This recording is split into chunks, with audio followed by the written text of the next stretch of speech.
تداول الجمهور صورة نشرها الفنان والمخرج السوري سيف الدين السبيعي لابنته الوحيدة دهب عبر الستوري حسابه الخاص في انستجرام بمناسبة عيد ميلادها ال16.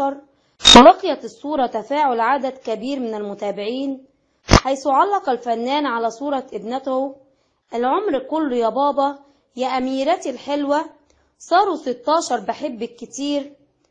خطفت دهب سبيعي ابنة الفنانة سلافة معمار والمخرج سيف الدين سبيعي الأنظار، حيث أظهرت الصورة تغيير ملامحها ونضجها لتصبح شابة جميلة. وتفاعل الجمهور مع المنشور بشكل كثيف، متمنيين العمر المديد لدهب، معبرين عن إعجابهم بجمالها الخلاب.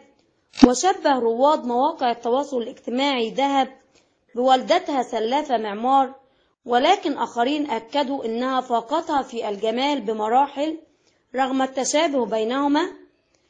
سلافة معمار من مواليد 26 أبريل عام 1976، ممثلة سورية، درست الأدب الإنجليزي في جامعة دمشق والفن في المعهد العالي للفنون المسرحية. تزوجت في عام 2002 من الممثل والمخرج السوري سيف الدين سبيعي، وأنجبت منه ابنتها دهب، وانفصلت عنه في عام 2012 بعد زواج دام 10 أعوام.